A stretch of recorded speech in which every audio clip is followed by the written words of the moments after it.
So when I was growing up, sports were a little different than they are today. Um, so there was, if you have a person who's in middle school or high school and they're engaged in sports, they're probably not just engaged in sports at their high school or their middle school. They're engaged in sports in a club as well, where you can play football or volleyball or basketball or soccer or whatever sport almost all year long. And that wasn't the reality when I was growing up. And so you had one shot. You were either on your school's team or you were not. And there's good and there's bad in that. But one of the things um, most people know, I really enjoy the sport of football, but I was also told that when I was in middle school and high school that I was too small to play. So I may or may not look like it now, but imagine a person my size, 70 pounds lighter. That's about what I was when I was in high school. And so I played basketball, I ran track, I did those things, but I was told I was too small. And then I went into the Corps Cadets at A&M, and I saw the upperclassmen in the Army. They would have to do the ruck marches. So they had all their gear on. They're coming in. They're pouring with sweat. And it's like, there's that part of me that says, oh, that looks really cool, until the first time you actually have to put all that stuff on. It doesn't look so cool anymore. And it's like, there's no way I can do this. There's no way I'm strong enough to do this. And the reality is, and when you start, absolutely not. But you build up to it a little by little, that you get stronger as you go. You get bigger as you go. You get, and part of it is this process of growing into the thing that you're called to do. So has anybody ever, and again, I know we don't have the one screen, has anybody ever said, hey, God, I want patience and I want it now? But how do we get patience? We get patience by being put in positions where we have to be patient. As much as we don't like that.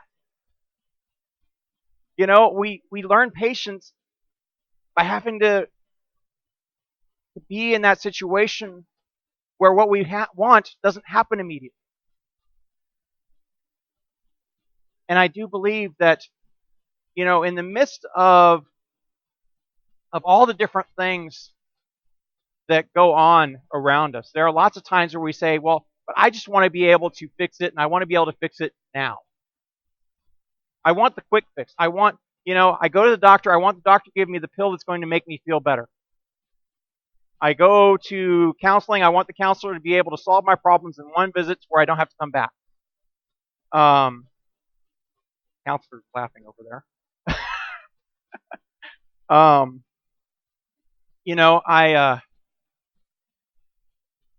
I injure my leg running. I want someone to be able to do something to where I can be out back the next week and be back at what I'm doing. And you can go on and on in this. I think we live in a culture of quick return and reward. How many people want to or have fallen prey to get rich quick scheme? To where, hey, just invest in this and overnight we'll turn it around and you'll have $100,000 where you had 10,000 before. And we have a world in which there are lots of problems in the midst of the world, lots of big things that we need, that we can look at and that we would love to be able to solve, and that we often feel like, hey, we're not important enough, we're not big enough to do it. You can look at things that are obvious, like the damage that comes from wars around the world. This is a picture from Syria, but I mean, yes, we would love to be able to say, hey, we can stop this, we can fix this, we can solve all these problems. Or the problems that come with poverty or homelessness, or all the different things that go on in the midst of our world. And it would be nice if we as people of faith could just say, we have the solution, we are enough, we can do it all on our own. I don't have to worry about anybody else. Hey, we are going to be the solution to all of this. And That's not gotten us really. And it's not that what we do is not important. I do sometimes think that our world lives on that scorecard where, you know, those who have the most money or the most power or the most reputation or fame or whatever, they're the ones who seem like they're winning. And unfortunately, there are those who abuse that. I mean, there have always been men with power who have abused it. And again, I think that sometimes we begin to feel like we aren't enough, that we don't have enough, that we're not, you know, we're not faithful enough, or we're not strong enough, or we're not powerful enough, or we're not any of these things enough. And we can look to the things that Jesus did. And, Jesus did all these incredible things. He could touch a leper and make them clean. He could make the demons run by just speaking to them. He could walk on the water or make the seas grow calm, or he could do all of these things. He could take people who didn't have food, and all of a sudden he broke the bread and he broke the fish and he made enough for 5,000 and 4,000. And we may compare ourselves to what we see others do or what we see Jesus do, and we may say, we aren't enough. And I think that's where the disciples are today in the reading. They come to Jesus and they say, increase our faith. Make us more like you. Make us able to do some of the incredible things that you do. Make us able to meet all of the things that are out there in the world before us.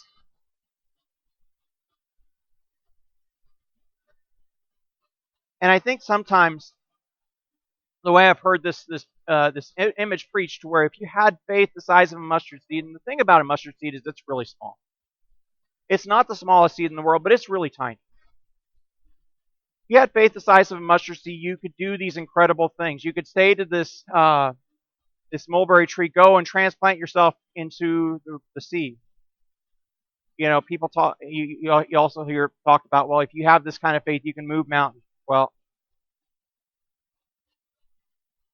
I think sometimes we hear in this Jesus saying, you don't have this type of faith. You don't even have this much.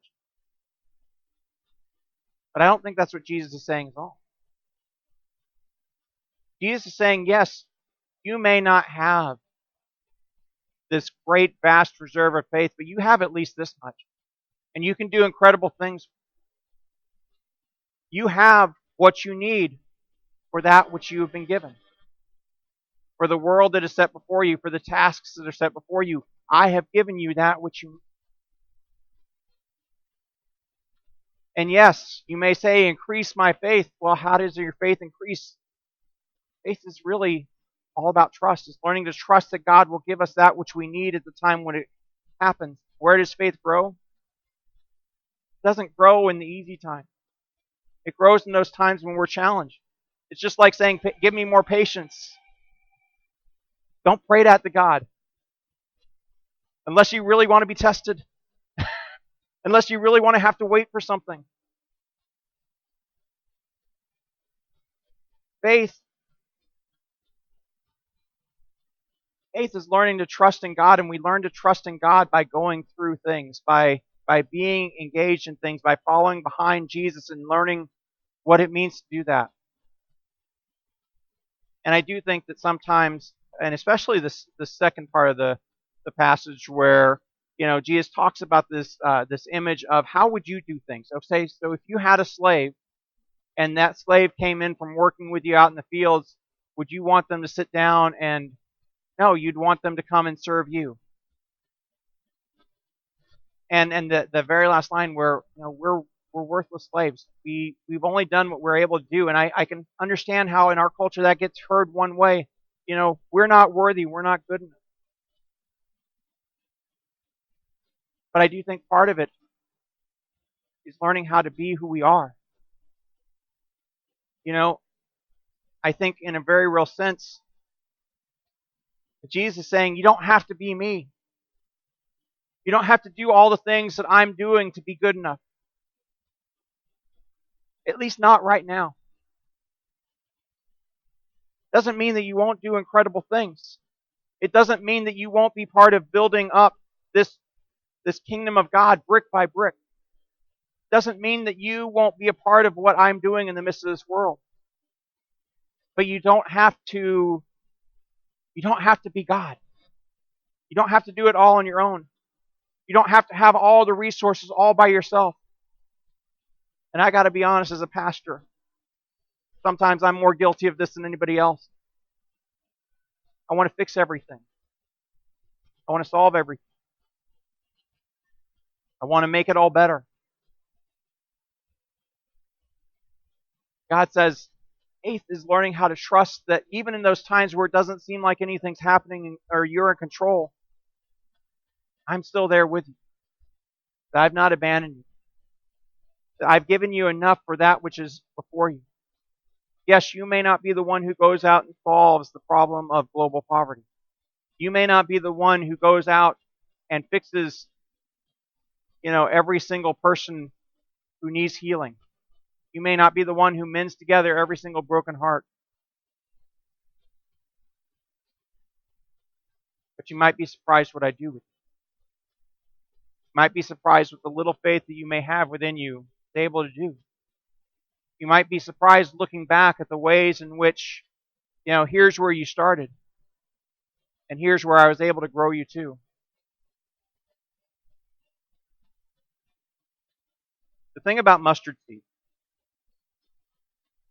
and I think this is something we don't get in our culture. In Israel, mustard bushes are weeds. They're like mesquite trees here. They don't want them, and they can't get rid of them. If you've ever tried to kill a mesquite tree, good luck. You cut it down, it grows back. And same thing with these mustard bushes. These little bitty seeds grow into it's not like a massive cypress tree or anything like that, but it's a good size thing. Yet hard to uproot. And so we may want, we may not want that walnut or that grapefruit sized faith. But what God says, or what Jesus says to us is, you have enough to do what you are called to do what you were made to do. And yes, you may see others doing more than what you're doing. You may see others doing less than what you're doing. But you are enough.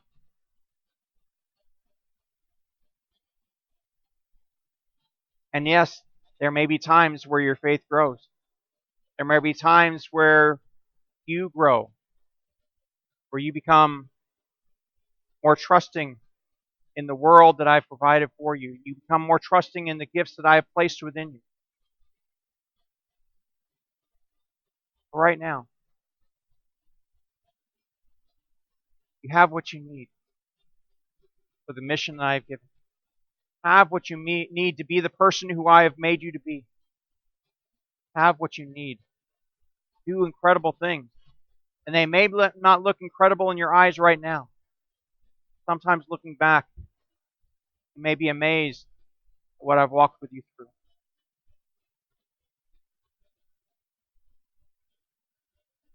But God, may we be content with the faith that you have given. May we trust that even if we can't do it all, that we can be a part of what you are doing in the world. And may we together be a part of this kingdom you are bringing to be among us. Amen.